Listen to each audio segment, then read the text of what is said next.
본말씀에서 출애굽기 강의 오늘 두 번째 말씀입니다. 그 백성은 번성하고 매우 강해지니라 제목을 같이 은혜 받도록 하겠습니다. 월요일에 제가 목회자 세미나를 다녀왔습니다. 우리 교회 밴드에도 사진 올려드렸지만 많은 분들이 오셨고 또 은혜 가운데 잘 마무리했습니다. 그곳에 모인 분들이 목사님들이십니다. 목사님들이신데 지금 다 목회하기가 어렵습니다.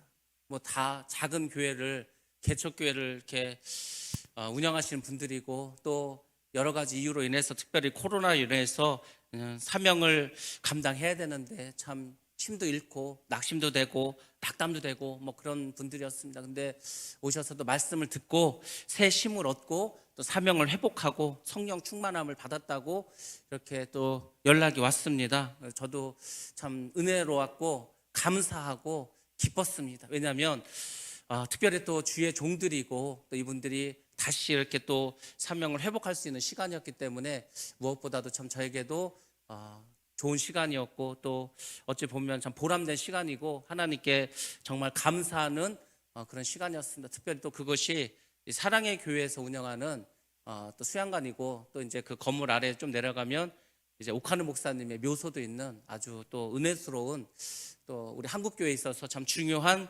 기도원이었습니다. 그래서 제가 그곳에서 말씀을 전하고 또 이렇게 함께 은혜를 받았다는 게 또 개인적으로도 참 은혜가 됐습니다. 여러분들도 다 마찬가지입니다. 우리가 살아가는 이 세상이 광야입니다. 광야. 그 광야에 뭐 이렇게 대단한 게 있겠습니까? 뜨겁고 춥고 벌레 많고 짜증나고 힘들고 복잡하고 이것이 광야지 않습니까? 근데 여러분들 이 광야 생활 참 힘들지만은 또 여러분들에게 소망이 되는 말씀이 있다면 우리가 가장 힘들고 어려울 때 하나님은 우리에게 가장 가까이 계신 줄로 믿습니다. 항상 같이 계십니다. 어려우니까 힘드니까 우리 힘으로 이길 수가 없으니까 하나님이 함께해 주십니다. 그래서 여러분들이 오늘도 말씀을 들으시고 소망을 가지시고 믿음을 가지시고 힘을 얻으시기를 주의 이름으로 축복합니다. 오늘 말씀 크게 두 부분으로 나눌 수 있습니다. 그래서 첫 번째로는 1장 8절부터 14절 말씀입니다. 이스라엘의 자손이 고통당하는 그 모습을 묘사해주고 15절부터 22절까지는 이제 하나님의 자손을 말살하려는 그 바로의 그 계획이 나옵니다. 자, 어찌 보면은 참 이스라엘 백성에 큰일이 닥쳤습니다. 근데 하나님이 어떻게 역사하신가 보시기 바랍니다. 이스라엘 자손들이 고통을 당하니까 하나님께서 개입하셔서 모세를 부르시고 모세에게 소명을 주십니다. 나의 백성 이스라엘 백성을 데리고 나가라는 거죠. 그래서 그 이스라엘 자손의 말살 계획에 맞서서 하나님은 출애굽의 계획을 세워주십니다. 그래서 여러분들이 오늘 말씀을 잘 들으시고 보시면서 그래 뭐 어려운 일이 닥치면 뭐 얼마나 어렵겠냐 뭐 그까짓 거 뭐 죽기밖에 더 하겠냐 항상 그런 마음을 가지시기 바랍니다. 예수 믿는 사람들은 누구보다도 담대해야 됩니다. 어찌 보면은 뭐 배짱도 있어야 됩니다. 까짓 거 뭐 하나님이 함께 하시는데 하나님보다 높은 백이 있습니까? 하나님보다 전지전능하시고 힘 있는 분이 있습니까? 그러니까 뭐 누가 뭐라고 하는 거 하나도 중요하지 않습니다. 내가 지금 힘들게 사는 거 어렵게 사는 거 병든 거 아무것도 아닙니다. 그냥 다 아무것도 안 해. 이 세상 일은 다 아무것도 안다. 왜? 가장 강력하고 능력 있는 하나님이 내 안에 계시기 때문에 나와 함께 하시기 때문에 그분의 능력으로 나는 얼마든지 살아갈 수 있다. 오늘 찬양 중에 뭡니까? 나는 믿네. 여러분들 예수를 믿으시기 바랍니다. 그 안에 모든 것이 담겨져 있습니다. 오늘 말씀의 개요는 이렇습니다. 애굽으로 간 야곱의 가족들이 크게 번성해서 이스라엘이라고 하는 민족을 형성하게 됩니다. 하나님의 가호 아래서 하나님의 보호 아래서 평안하게 정착하고 번성하게 됩니다. 그렇지만 요셉을 알지 못하는 이제 새로운 왕이 애굽을 통치하게 됩니다. 뭐 세월이 벌써 많이 지나지 않았습니까? 세월도 많이 지났고 왕조가 변해버렸습니다.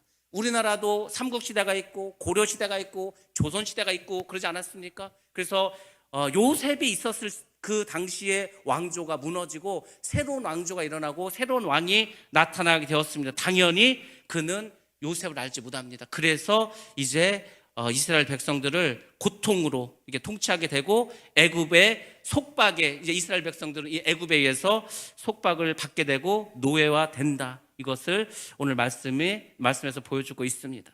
자, 이런 과정 속에서 이제 하나님께서 출애굽의 어떤 과정을 보여주는데 핵심적인 것이 있습니다. 그건 뭐냐면 이것이죠. 하나님의 축복의 약속을 받은 백성들이 있습니다.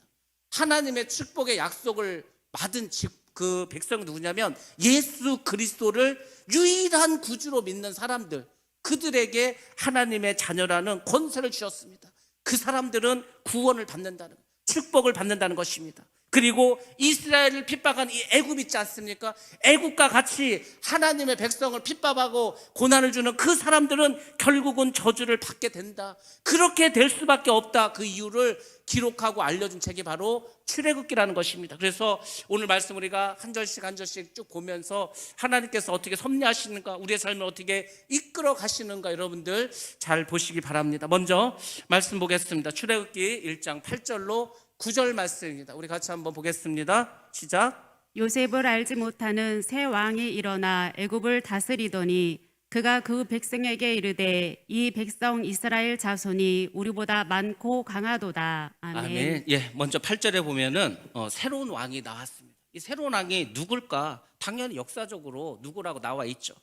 자, 요셉이 살았던 당시, 요셉이 총리로 있었을 때 그때의 그 애굽의 왕조는 셈족 계통이었던 힉소스라고 하는 왕조가 있었습니다. 우리나라 치면은 그냥 뭐 백제라든지 고구려라든지 뭐 신라라든지 이런 왕조로 생각하시면 됩니다. 근데 세월이 막 몇백 년 흐르지 않았습니까? 그래서 새로운 왕조가 등장하게 됐는데 그 왕조는 제 18대 왕조 였는데 그 18대 왕조의 세 번째 왕입니다. 그래서 이때 이렇게 이스라엘 백성을 괴롭혔던 그 바로가 누구냐? 바로 투트모세 1세라고 하는 애굽의 바로였습니다. 자, 이 사람이 이제 새로운 왕조의 왕이 되어서 등극하게 됩니다. 이 애굽이란 나라는 이 아프리카와 그다음에 중동과 유럽을 연결하는 아주 지정학적으로 유리한 곳에 있었기 때문에 많은 이민족의 침입이 있었습니다. 그래서 새로운 왕조들이 끊임없이 흥망성쇠가 계속 이루어졌습니다. 그러다 보니까 왕조가 많이 바뀌었다는 것을 우리가 알 수가 있습니다. 자, 이렇게 새로운 왕이 나왔습니다. 요셉을 알지 못합니다. 또 이스라엘 백성에 대해서도 잘 알지 못하는 왕조가 이제 나오게 되었습니다. 근데 그 왕이 가만히 보니까 9절에서 뭐라고 합니까? 그가 그 백성에게 이르되 이 백성 이스라엘 자손이 우리보다 많고 강하도다, 이렇게 말합니다. 자, 여기서 중요한 말을 하나 하고 있는데 그가 자기 백성이라고 이렇게 말하죠. 근데 예전 성경에서 이것을 자기 신민이라고 이야기합니다. 그러니까 자기 나라의 백성을 신의 백성이라고 하는 것. 그 얘기는 뭐죠? 바로가 왕이라는 것입니다. 이 당시는 절대 군주 시대입니다. 왕이 신과 같은 역할을 했던 때입니다. 절대적인 권력을 가지고 있습니다. 그래서 하나님께서 이 바로에게 보여주고 싶은 게 있었어요.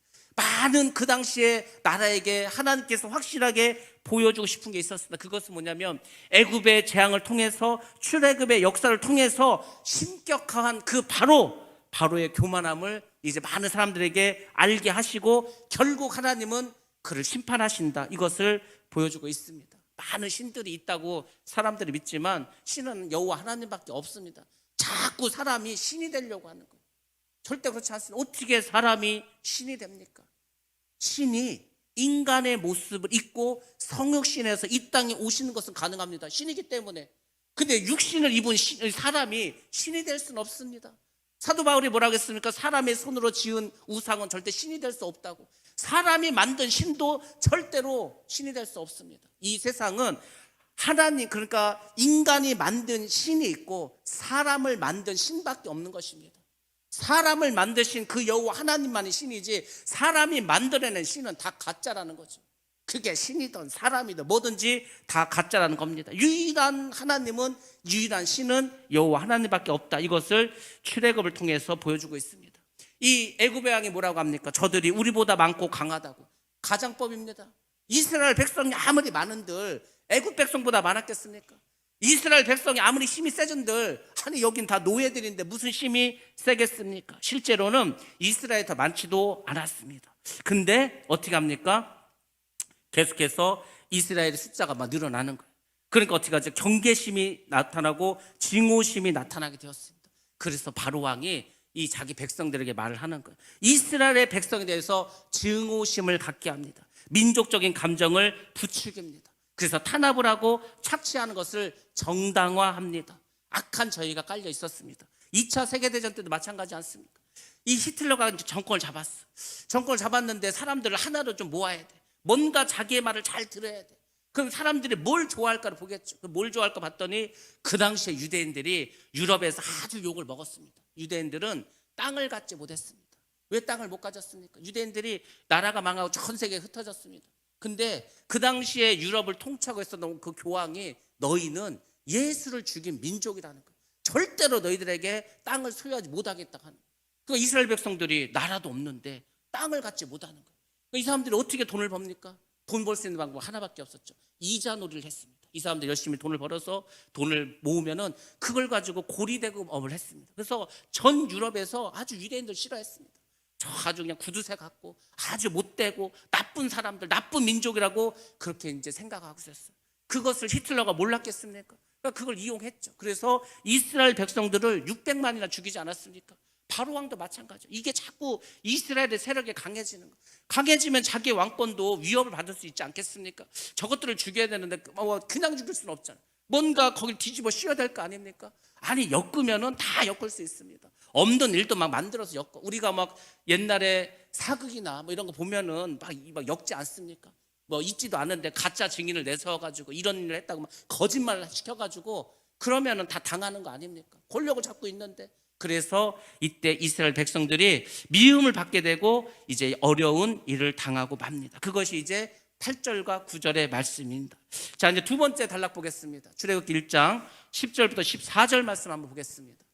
출애굽기 1장 10절로 14절 시작. 자, 우리가 그들에게 대하여 지혜롭게 하자. 두렵건대 그들이 더 많게 되면 전쟁이 일어날 때 우리 대적과 합하여 우리와 싸우고 이 땅에서 나갈까 하노라 하고 감독들을 그들을 위해 세우고 그들에게 무거운 짐을 지워 괴롭게 하여 그들에게 바로를 요하여 북고성 비돔과 나암셋을 건축하게 하니라. 그러나 학대를 받을수록 더욱 번성하여 퍼져나가니 애굽 사람이 이스라엘 자손으로 말미암아 근심하여 이스라엘 자손에게 이를 엄하게 시켜 어려운 노동으로 그들의 생활을 괴롭게 하니 곧 흙 이기기와 벽돌 굽기와 농사의 여러 가지 일이라. 그 시키는 일이 모두 엄하였더라. 아멘. 아멘. 자, 이스라엘 자손들이 어떻게 학대를 받았는가 아주 자세하게 보여주고 있습니다. 먼저 10절을 보시면 바로가 이스라엘 백성을 학대할 수밖에 없었던 이유 세 가지가 나와 있습니다. 첫 번째는 민족적인 어떤 동질성이나 단결력이 이스라엘이 너무 강합니다. 아니 뭐 노예인데 신분도 별거 없는데 가진 것도 별로 없는데 너무 강하게 뭉쳐 있어. 너무 강하게 뭉쳐 있으면 소수라고 하더라도 두려움을 가질 수밖에 없습니다. 더군다나 급속하게 계속해서 이 막 수적으로 막 번성을 합니다. 그러니까 당연히 바로가 두려움을 느꼈고, 야, 쟤들은 뭐 가진 것도 없고 아무것도 없는데 뭐 이렇게 자꾸 인구가 늘어나냐. 그래서 두려움을 가졌다는 겁니다. 두 번째로는 애굽의 북쪽이 군사적인 요충지입니다. 바로 위가 중동으로 넘어가지 않습니까? 바로 위에 또 지중해가 있으면 유럽으로 넘어가지 않습니까? 거기서 많은 적들이 쳐들어올 수 있습니다. 근데 만약에 유대인들이 그렇게 애굽으로 쳐들어오는 적들하고 어떻게 하는 거예요? 동맹을 맺어가지고 자기들을 공격하면 어떻게 되겠어요? 그래서 이 북쪽이 굉장히 군사적인 요충이기 때문에 그래서 이스라엘 백성들을 학대할 수밖에 없었습니다. 자기 말을 듣게끔 만들었다는 거죠. 자, 우리 지도 한번 보도록 하겠습니다. 지도를 봐서 이스라엘 백성들이 어디에 살았는가, 그 위치가 어딘가를 한번 보여드리도록 하겠습니다. 예, 저기 보면은 고센 땅이 있지 않습니까? 고센 땅. 고센 땅, 저곳이 바로 이스라엘 백성들이 살았던 곳입니다. 저렇게 애굽 북쪽입니다. 강도 많이 있고 지중해 접해 있고 또 이제 옆으로 가면은 광야가 있어서 중동으로 나가는 어찌 보면은 군사적인 매우 요충지입니다. 그러니까 애굽이 자기들을 칠지 몰라. 늘 그 강박관념이 있는 겁니다. 야, 저것들이 우리를 배신해가지고 적들이 쳐들어왔을 때 그들과 힘을 합쳐서 우리를 공격할 수 있다. 그런 강박관념으로 인해서 더 학대하고 이렇게 핍박을 했습니다. 자, 세 번째로는 라암셋과 비돔의 국고성을 건축하게 됐는데 막대한 노동력이 필요하게 되었습니다. 그 노동력을 누가 제공했냐 이거죠. 바로 이스라엘 백성들. 노예지 않습니까? 국고성이라는 게 뭐냐면 국가에 필요한 창고가 있습니다. 이 당시 뭐 농사를 짓지 않습니까? 농사를 지면은 그 농사 지은 곡식을 어디에다가 저장해야 될 거 아닙니까? 그래서 국가적으로 창고를 짓는데 그 창고가 이런 건물 단위가 아니고 어마어마하게 크게 짓습니다. 그 옛날에 무슨 건설 기계도 없고 모든 것을 다 사람이 짓는데 그를 애국 사람 데리고 짓겠습니까? 노예 이스라엘이 있는데. 그래서 이 이스라엘 백성들 데리고 람셋이라고 하는, 또 비돔이라고 하는, 이 람셋이나 비돔이 그 당시에 이제 수도였기 때문에 굉장히 큰 건물을 졌는데, 그때 이 노예로 이렇게 사용했던 이스라엘 백성이죠. 그러니까 이스라엘 백성들을 내보낼 이유가 전혀 없었습니다. 왜냐하면 그 당시에 노예는 국력을 평가하는 하나의 척도가 되기 때문에 절대 이스라엘 백성들을 놓아주지 않았어. 그리고 학대하게 되었습니다. 자, 근데 여러분들, 이렇게 애굽이 그렇게 이스라엘 백성들을 힘들게 하고 핍박했는데 잘 보시기 바랍니다. 하나님의 공의와 하나님의 뜻에 기반을 두지 않고, 기반을 두지 않은 그 권력들은 반드시 하나님이 멸망하게 합니다. 우리의 모든 전 세계 역사를 한번 보시기 바랍니다. 수많은 독재자들이 일어났습니다. 악한 그런 무리들이 있었습니다. 지금 북한이라고 하는 그런 세력들도 있습니다. 저 북한이 영원히 갈 것 같습니까? 아닙니다. 곧 무너집니다. 지금 70년이 좀 넘었죠. 저렇게 두는 것도 하나님의 섭리고 하나님의 뜻이고 하나님의 계획입니다. 모든 세계 역사는 하나님의 손 안에 있는 거예요. 마지막 시대에 적그리스도가 등장해서 우리를 핍박하고 고난을 갖게 하고 예수 믿는 사람들 힘들게 하는 것도 하나님의 섭리 가운데 있습니다. 왜? 그래야 예수 그리스도가 재림할 어떤 근거가 되지 않겠습니까? 그러니까 여러분들 역사를 볼 때 한번 보시기 바랍니다. 하나님께서 하나님의 공에서 벗어나고 하나님의 뜻에 기반을 두지 않은 그런 모든 권력들은 다 물리치십니다. 그리고 또 이 땅에 얼마나 많은 이단과 사이비들이 나왔습니까? 많은 교주들이 있었습니다. 신격화했습니다. 그렇지만 하나님께서 그들을 가만히 두지 않았습니다. 그런 독재자들이나 그런 교주는 항상 두려움 속에 있습니다. 언제 자기의 권력이 무너질지 모릅니다. 언제 자기의 거짓말한 것이 드러날지 모릅니다. 그래서 살육을 하고 아니면 집단 자살을 하고 이런 악순환들이 계속해서 역사적으로 나타났습니다. 그들은 모두 멸망당했다는 겁니다. 하나님께서 그냥 놔두는 거예요. 예수님이 길을 가는데 거기에 이제 곡식들이 잘 익었습니다. 근데 거기 피가 있는 거예요. 피가. 잡초들이 있습니다. 제자들이 그러죠. 주님, 저것을 저 피를 다 뽑아낼 거예요. 예수님 뭐라고 했습니까? 놔두라는 거, 놔두라고. 왜 놔두라고 했습니까? 피를 뽑다가 곡식까지 뽑힐 수 있다는 거예요. 주님께서는 어차피 마지막 심판 때 알곡과 가라지를 다 분리하십니다. 알곡과 가라지를 끝까지 가게 하시는 거예요. 근데 마지막에 심판하신다는 겁니다. 그래서 여러분들, 악의 무리가 있다, 악한 무리들이 있다, 그것에 대해서 너무 힘들어하고 괴로워하지 마시기 바랍니다. 그들도 하나님의 뜻 가운데 하나님의 손아귀 안에서 움직이는 겁니다. 바로왕이 대단한 것 같죠? 바로왕이 뭔가 엄청 못된 일을 한 것 같죠? 다 하나님이 허락하신 겁니다. 하나님이 바로의 마음을 충동지시켜서 그런 일을 하게 하셨습니다. 왜? 하나님의 역사, 하나님의 일에 사용하기 위해서. 그래서 볼 때 여러분들 꼭 기억하시기 바랍니다. 우리 모두는 다 하나님께 쓰임을 받습니다. 하나님의 선하시고 의로우신 뜻으로 사용되는 선한 도구인가, 아니면 악하게 쓰임받는 악한 존재인가, 둘 중에 하나는 겁니다.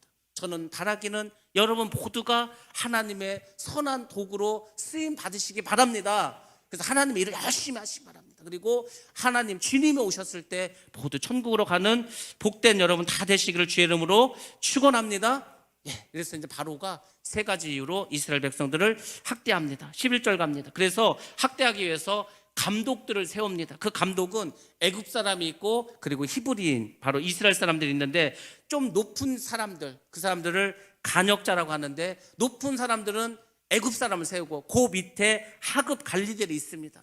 패장이라고 하는 하급 관리가 있는데 그 패장은 히브리인을 세웁니다. 그리고 이 사람들이 이제 일을 막 시키는 거예요. 막 건물도 짓게 하고 피라미드도 만들게 하고 농사도 짓게 하고 여러 가지 일을 막 시키게 되는데, 자, 이제 어떤 일을 시키게 되는가? 아주 어려운 일을 시키게 합니다. 그것이 무거운 짐을 지었다는 겁니다. 무거운 짐. 그래서 이제 11절에서 무거운 짐이라고 했는데 그게 뭐냐면 벽돌, 진흙, 물 이런 겁니다. 벽돌이 얼마나 무겁습니까?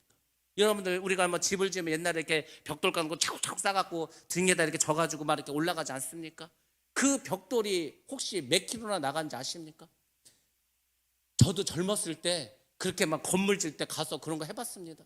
등에다가 막 쥐고서 40kg 정도 됩니다. 막 벽돌을 막 쌓는 거예요. 싸가지고 막 올라가면 옛날에 뭐가 있으면 다 사람이 했지. 이 당시에는 노예입니다. 그러니까 벽돌을 진흙을 이겨서 거기다 짚을 넣어가지고 그래서 막 말려서 그 돌덩어리 같이 무거운 거를 계속 사람이 나르게 합니다. 그리고 진흙도 나르게 합니다. 진흙이 얼마나 무겁습니까? 흙도 무거운데 그 안에 물이 있으니까 얼마나 무겁겠어요. 또 물도 사람이 다 나르게 합니다. 그전에는 동물을 사용했습니다. 짐승을 사용했습니다. 도구를 사용했습니다. 근데 이제 하지 말라는 거예요. 너희들이 직접 하라고 합니다. 얼마나 힘들었겠습니까? 왜 하나님께서 이렇게 지금 그 하나님 나라의 백성들이 고통을 당하는데 왜 보고만 계실까? 왜 보고만 계실 것 같습니까? 여러분들은 하나님이 도와줄 수도 있는데 이유가 있습니다. 하나님께서 이미 550년 전에 아브라함에게 예언하신 말씀이 있기 때문입니다. 자, 말씀만 보겠습니다. 창세기 15장 13절 말씀입니다. 시작. 여호와께서 아브라함에게 이르시되 너는 반드시 알라 내 자손이 이방에서 객이 되어 그들을 섬기겠고 그들은 400년 동안 내 자손을 괴롭히리니. 아멘. 아멘. 여러분들 하나님께서 우리에게 어떤 약속을 하십니다. 언약을 하십니다. 그 우리는 하나님의 약속이니까 좋은 것만 있겠지. 그렇지 않습니다. 하나님은 우리가 볼 때 좋은 약속도 다 지키십니다. 근데 오늘 말씀 보시기 바랍니다. 객이 되어서 그들에게 고통을 당한다. 그것도 약속입니다. 하나님께서 아브라함에게 약속해 내가 꼭 그렇게 할 거라고 약속을 하셨습니다. 그리고 하나님은 그 약속을 잊지 않으시고 기억하시고 행하신다는 겁니다. 그래서 여러분들이 이상하다. 왜 이렇게 나는 사는 게 힘들고 어렵고 괴롭고 도대체 하나님이 나와 함께 하시는 거냐? 하나님은 있기나 있는 거냐? 막 이렇게 때로는 막 화나고 그럴 때 있지 않습니까? 그럼 생각해 보시기 바랍니다. 그것도 하나님의 뜻이. 아니 나는 인생이 이렇게 힘들어. 왜 나만 이렇게 하나님이 미워하시나? 남들은 다 잘 되는 것 같은데, 남들은 막 만사 형통인 것 같은데, 남들은 돈도 잘 벌고 건강하고 행복하게 사는데 나는 왜 이렇게 살아가는 왜 이렇게 원망불평할 거 하나도 없습니다. 하나님이 그렇게 일부러 하실 수도 있는 거예요. 참 신기하죠? 아니 하나님 복을 주신다는데 왜 그렇게 하실까? 여러분의 믿음을 키우기 위해서 그런 겁니다. 여러분을 더 새롭게 하기 위해서 그런 겁니다. 여러분에게 천국에 가기 위해서 하나님께서 그렇게 단련하고 훈련시키시는 겁니다. 제가 얼마 전에 갑자기 그 생각이 들었어요. 갑자기 저는 어디 가면은 간증할 것이 참 많습니다. 간증할 게 많다는 것은 하나님께서 저에게 복을 많이 주셨다는 겁니다. 제가 여러분에게 다 일일이 말하지 못하는 간증이 너무 많습니다. 어떻게 그런 일이 벌어졌을까? 하나님 그렇게 역사하셨을까? 되게 많습니다.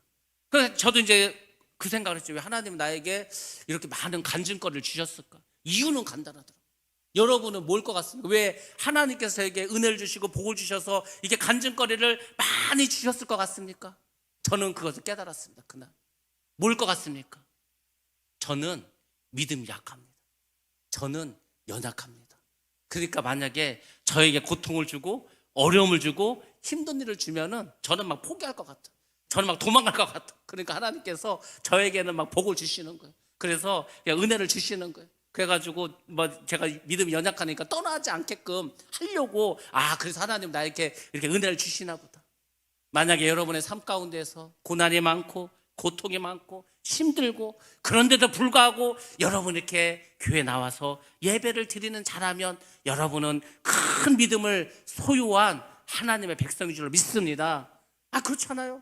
믿음이 없는 사람한테 고통 주고 힘들게 하면 붙어 있으니까 다 도망가지.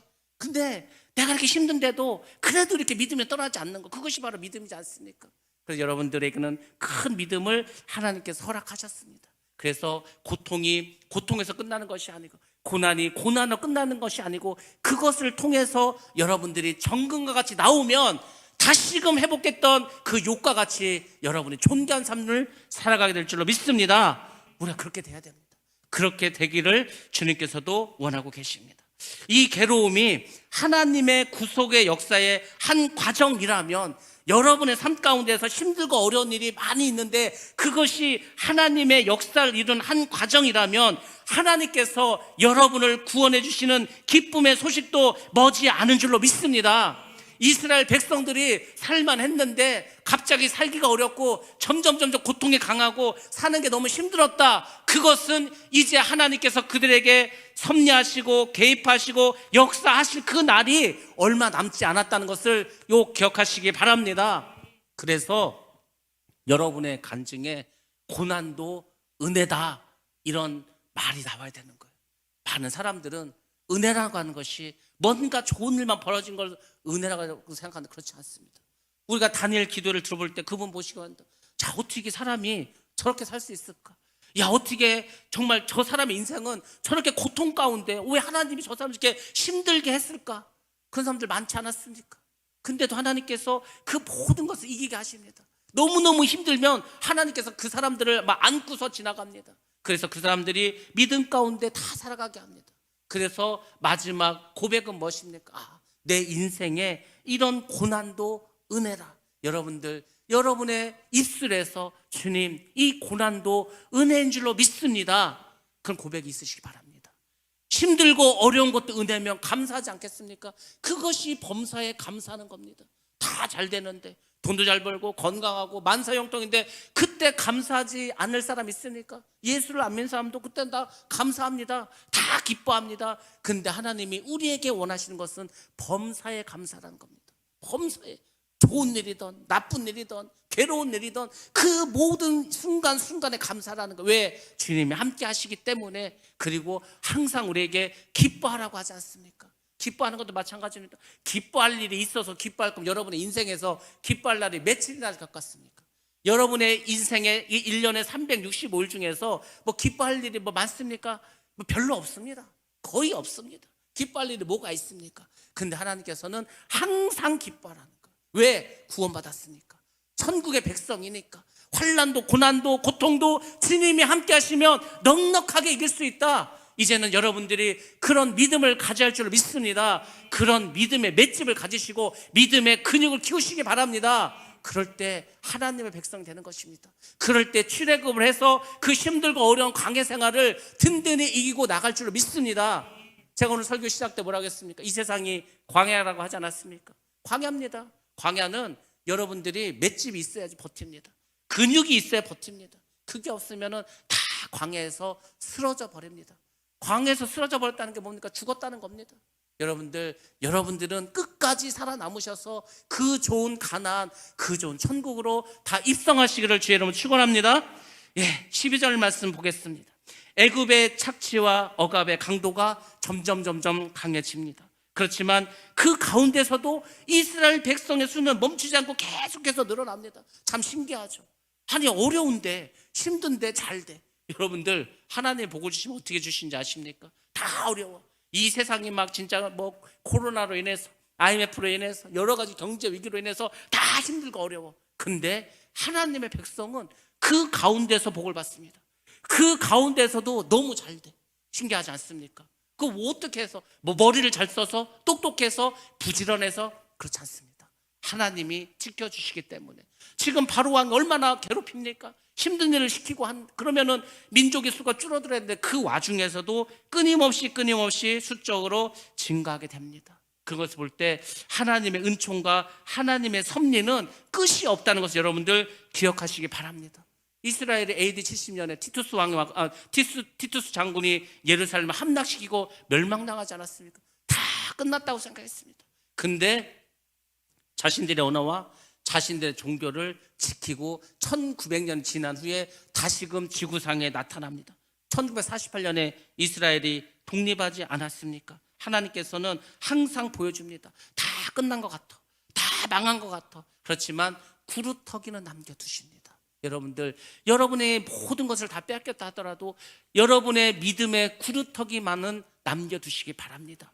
그 구루터기가 있으면 다시 여러분들은 큰 거목으로 일어나게 될 줄로 믿습니다. 마지막 때도 마찬가지. 여러분들, 우리가 이제 마지막 때를 이제 살아가게 되지 않겠습니까? 그때도 여러분들이 그런 믿음을 가지고 어떤 어려움 속에서도 하나님은 우리를 지켜주신다, 나를 보호해 주신다, 그 믿음만 있으면 우리는 아무리 힘든 어려움도 이기게 될 줄로 믿습니다. 바로의 세력이 있습니다. 사단의 세력이 있습니다.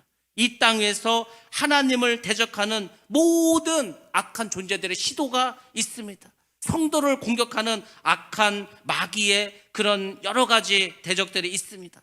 때로는 그들이 이긴 것 같다. 때로는 바로가 이긴 것 같습니다. 때로는 마귀가 이긴 것으로 보이기도 합니다. 그렇지만 결국에 가서는 일의 종국은 반드시 그들은 멸망당합니다. 그리고 결국은 지옥불에 떨어지게 됩니다. 여러분들, 기독교라고 하는 종교가 어떤 종교인지 아십니까? 기독교는 어떤 의미를 보면은 고난의 종교입니다. 십자가의 종교입니다. 원래 기독교는 십자가를 지는 종교입니다. 원래 기독교는 좁은 길을 가는 종교입니다. 근데 사람들이 오늘날 십자가를 지지 않아. 좁은 길로 가지 않고 많은 사람들처럼 넓은 길로 가려고 합니다. 그건 기독교가 아닙니다. 가짜입니다. 가짜지. 예수님께서도 뭐라고 하셨습니까? 나를 따르려거든 너를 부인하고 십자가를 지고 나를 따르라고 하지 않았습니까? 예수님은 분명하고 확실하게 말했는데 십자가를 질 생각도 없고 좁은 길로 갈 생각도 없고 나를 부인하려고 하지도 않고 나를 부인하지 않고 내가 살아있으면 여전히 광야 생활입니다. 여전히 뱀에게 물리고 여전히 전갈에게 물리고 여전히 괴롭습니다. 마귀가 키에다 탁 놓고 키질을 하는 거예요. 그 까부는 겁니다. 그러니까 마귀가 얼마나 재밌겠어. 이게 가만히 있다가 키질만 하면은 막 난리가 났다고 버둥버둥거려. 가지고 노는 거 아닙니까? 여러분들, 마귀의 노림수에 빠지지 마시기 바랍니다. 마귀의 장난에 겁먹지 마시기 바랍니다. 물리치면 됩니다. 그 물리칠 수 있는 힘과 능력을 우리 모두에게 주신 줄로 믿습니다. 그 여러분들 믿음을 가지고 살아가야 되겠죠. 고난에 대해서 긍정적인 의미를 가져야 됩니다. 고난에 대해서 원망하고 불평하는 것이 아니라 이 고난을 통해서 하나님이 나의 삶을 변화시키시고 나를 훈련시키시고 나를 주의 백성으로 주의 일꾼을 삼아 주실 것이다. 고난 중에도 긍정적인 감사하는 그런 마음을 가지시기 바랍니다. 말씀 보겠습니다. 마태복음 16장 24절 말씀입니다. 함께 봅니다. 시작. 이에 예수께서 제자들에게 이르시되 누구든지 나를 따라오려거든 자기를 부인하고 자기 십자가를 지고 나를 따를 것이니라. 아멘. 아멘. 그렇게 따라가다 보면 그 어려움을 극복하게 되면 참된 성장과 성숙이 또 부흥이 우리에게 있게 되고 천국 백성으로 여러분들이 준비되게 되는 것입니다. 지금 모습으로 천국 가서 살면은 그거 천국 아닙니다. 왜냐면 여전히 싸울 테고 여전히 자기가 살아있고 여전히 막 그 시기 질투하고 여러분들에게 있는 모든 그런 죄악된 것을 떨쳐버리게 하기 위해서 결국 하나님께서 여러분을 훈련시키신 겁니다. 자, 근심했다는 말이 있습니다. 애굽 사람들이 이스라엘에서 멸시하고 조롱하고 힘든 일을 시킵니다. 근데 또 다른 한편으로는 근심을 하는 거예요. 이스라엘 백성을 보면은 두려운 마음을 갖게 됩니다. 하나님의 백성은 세상이 감당할 수가 없습니다. 세상이 하늘나라의 백성을 이길 수가 없습니다. 그 하늘나라 백성을 우리가 이 세상이 절대로 이길 수가 없습니다. 그래서 여러분들은 담대하셔야 됩니다. 여러분들, 세상이 대단한 것 같죠? 돈이 대단한 것 같죠? 세상의 권력이 엄청난 것 같죠? 그렇지 않습니다. 왜 그런지 아십니까? 성경 말씀에서 예수님께서 이렇게 우리에게 말씀해 주셨습니다. 요한복음 16장 33절 말씀입니다. 자, 봅니다. 시작. 이것을 너희에게 이르는 것은 너희로 내 안에서 평화를 누리게 하려 함이라. 세상에서는 너희가 환난을 당하나 담대하라. 내가 세상을 이기었노라. 아멘. 이게 결론입니다. 세상에서 너희가 환난을 당한다고, 아니 환난 당한다고 이렇게 말씀하셨다니까. 그러니까 예수님도 알고 계셔. 너희 환난 당할 거다. 어려운 일 당할 거다. 그러나 뭐라고 했습니까? 담대하라. 겁먹지 말아라. 두려워하지 말아라. 왜? 내가 세상을 이겼다는 거예요. 예수님께서 세상을 이기신 줄 믿습니다. 예수님께서 죽음도 이기셨습니다. 죽음, 사망의 권세를 이기셨습니다. 이 세상 사람들이 제일 두려워하는 게 뭔지 아십니까? 죽음입니다. 죽음. 돈인 줄 아십니까? 돈은 건강할 때나 대단히 힘이 있지, 죽음 앞에서 돈은 하나 힘을 쓰지 못합니다. 수백억 수천억을 가져도 죽음 앞에서는 덜덜 떱니다. 돈 많으면 뭐합니까? 아무것도 못 가져가는데 그 돈으로 생명을 살 수 있습니까? 못 삽니다. 근데 예수님께서는 그 죽음도 이기셨습니다. 그러니까 너희들이 뭘 두려워하냐는 거예요. 예수님 입장에서도 참 그렇죠. 다 이겨놨는데 뭘 이렇게 두려워하는 거예요? 뭘 이렇게 겁을 냅니까? 여러분들, 성경의 이야기를 자꾸 우리가 남 이야기 하듯이 하지 마시기 바랍니다. 예수님이 당하셨던 그 고통과 영광도, 사도 바울이 겪었던 그 모든 고난과 어려움들도 그것이 예수님과 사도 바울이니까 했다 이렇게 생각하지 마시고 그 모든 것들이 나도 당할 수 있다고 생각하시기 바랍니다. 성경에 나와 있는 그 인물들의 삶이 그 사람들의 삶이 아니고 나의 삶도 얼마든지 욥과 같은 삶을 살아갈 수가 있습니다. 나의 삶도 그 성경에 나와 있는 그 사람하고 얼마든지 똑같을 수가 있습니다. 아니 뭐 성경이 남 얘기하라고 쓴 건지 아십니까? 아닙니다. 하나님께서 우리에게 성경 말씀을 주신 것은 성경에 이 무수히 많은 사람들을 봐라, 얼마나 많은 사람들이 나옵니까? 근데 결론은 딱 두 가지입니다. 말씀에 순종한 자는 복을 받고 결국 하나님이 천국으로 데려가시고, 불순종한 자는 멸망당한다, 뭐 그거 아닙니까? 다 그거예요. 이 세상도 마찬가지입니다. 그러므로 여러분들 담대한 마음을 가지시고 승리하시기 바랍니다. 그것이 주님의 뜻입니다. 13절과 14절 말씀입니다. 이스라엘에 대한 애굽 왕의 억압과 착취가 극에 달합니다. 그래서 얼마나 크게 달했냐면은 이스라엘 백성들을 엄하게 하랍니다. 엄하게라고 이제 성경에 나와 있는데 이게 원어적인 의미로는 이런 뜻을 가지고 있습니다. 완전히 짓이기라는 거예요. 짓이기라는 게 뭔지 아십니까? 짓이기다. 막 눌러서 그냥 막 으깨버리는 거 아닙니까? 감자를 삶아가지고 막 짓이겨버려. 그것이 바로 엄하게라는 겁니다. 막 짓이겨서 가루로 만들어버리는, 가루로. 얼마나 힘들게 했으면, 얼마나 괴롭혔으면 그렇게 엄하게 하라고 했을까. 정말 견디기 힘든 그런 억압이 있었습니다. 그렇지만 이것은 하나님이 결국은 이스라엘의 역사에 개입하게 되는 그런 사건이 됩니다. 애굽에 대한 심판이 되게 되고 애굽에 출애굽을 시키는 정당화를 시킬 수 있는 이 모든 것들이 바로 바로 왕이 이스라엘 백성들을 짓이겼기 때문이라는 겁니다. 그래서 여러분들 그 말이 참 맞는 것 같습니다. 밤이 깊을수록, 어둠이 깊을수록 새벽은 가까이 온다. 여러분의 삶이 너무 힘들어, 자꾸 가면 갈수록 괴로워, 그러면 생각하시기 바랍니다. 아, 이제는 때가 됐구나. 하나님께서 내 삶에 개입하셔서 나를 이제 새롭게 변화시키시고 나를 회복시킬 그때가 점점 다가오는구나, 이렇게 희망을 가지시고 소망을 가지시기 바랍니다. 대부분의 사람들은 갈수록 일이 꼬이면 내가 조금 힘내서 해보려고 했더니 또 안 되네, 또 무너지네, 또 망하네, 자꾸 낙심합니다. 근데 그게 아니에요. 자꾸 일이 안 되고 자꾸 일이 꼬이고 자꾸 얻어지고 점점 얻어지면 이제 새벽이 다가왔다는 거예요. 하나님이 내 삶에 개입하셔서 나를 이제 건지실 때가 되었다는 겁니다. 그래서 원망 불평을 제발 하지 마시고 주님께 더 내어 맡기시고 그분이 내 삶을 이끌어갈 수 있도록 모든 것 주님께 맡기시기 바랍니다. 맡기는 게 믿음이라니까요.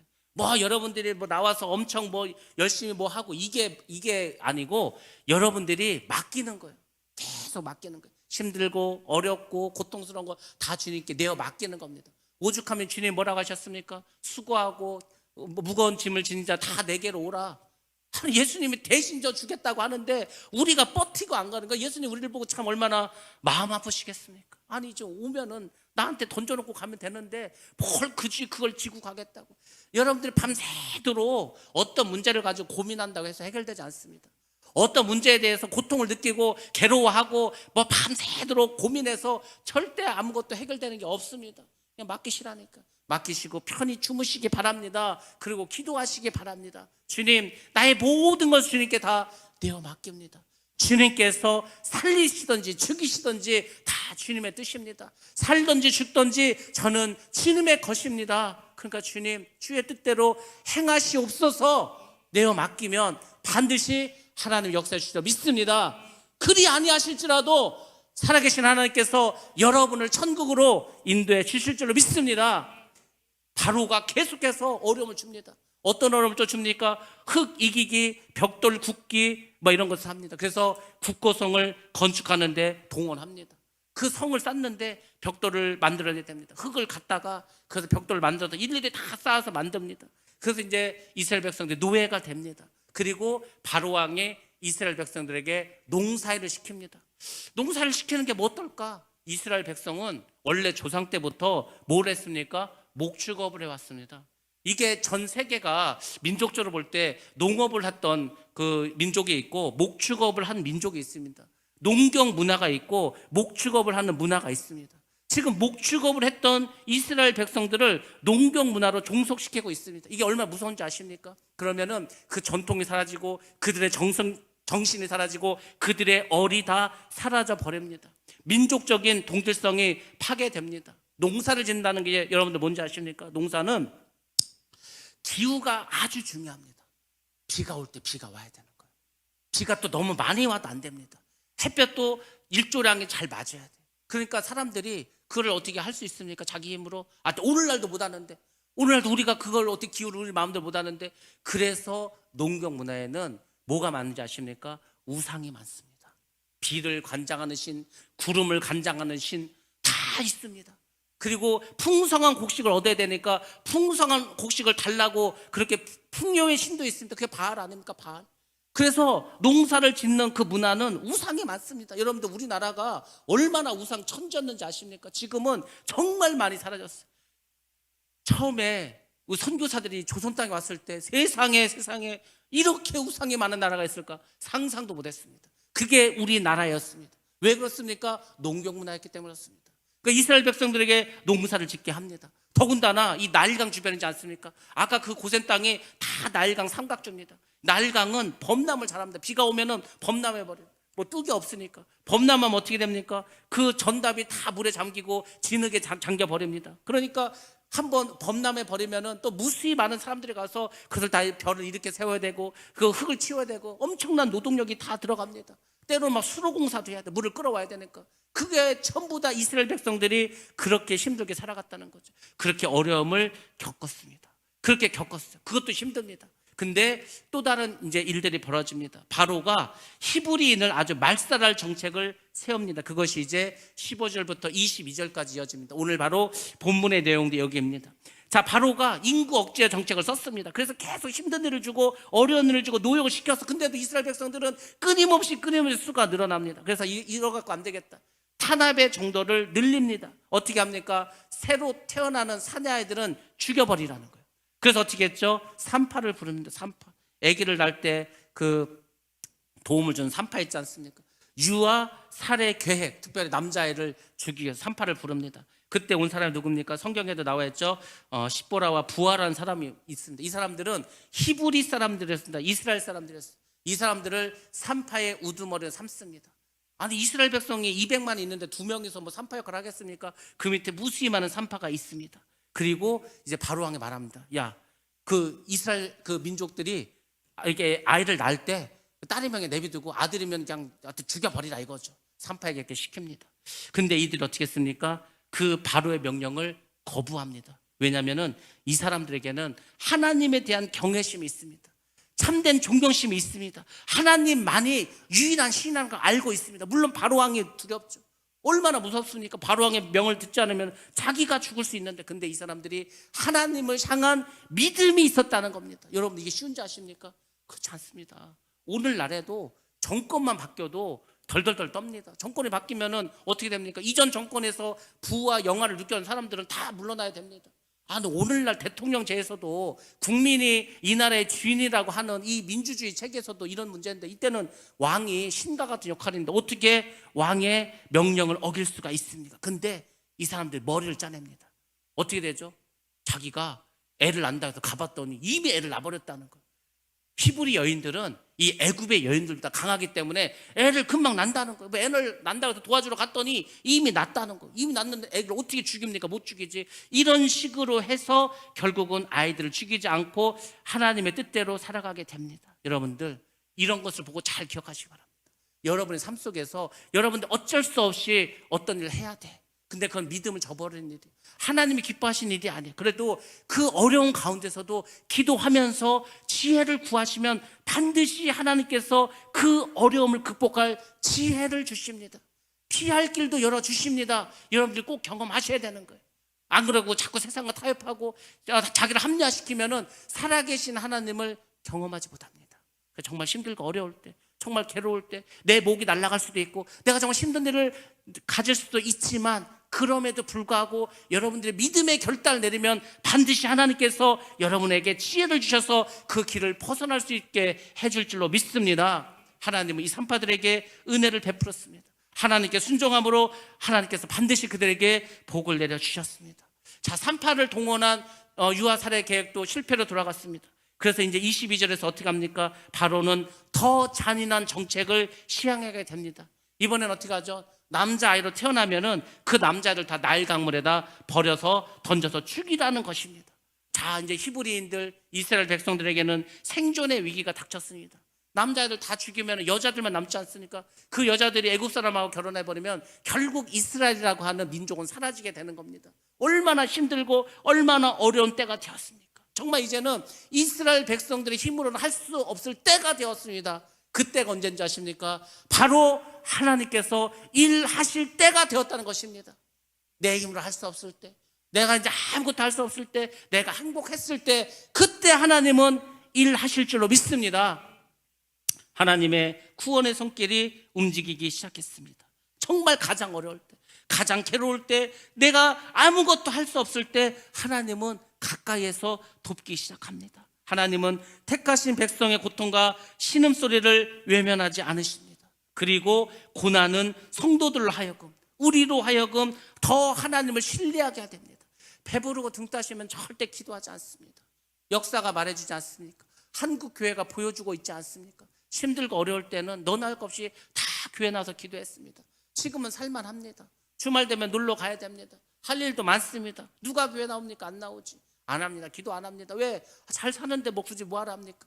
여러분들이 정말 힘들고 어려운 그때야말로 하나님을 만날 기회인 줄로 믿습니다. 여러분의 신앙이 더 뜨거워지는 촉매제가 될 줄로 믿습니다. 그리고 드디어 여러분의 가치관이, 땅만 바라보는 여러분의 가치관이 드디어 주님을 바라보고 십자가를 바라보는 신앙으로 그렇게 변화되는 놀라운 축복이 여러분의 고난을 통해서 있게 될 줄로 믿습니다. 고난은 하나님 주시는 은혜의 풍랑입니다. 은혜의 풍랑. 그 은혜의 풍랑을 잘 넘어가시면 반드시 여러분은 저 좋은 천국에 도달하게 될 줄로 믿습니다.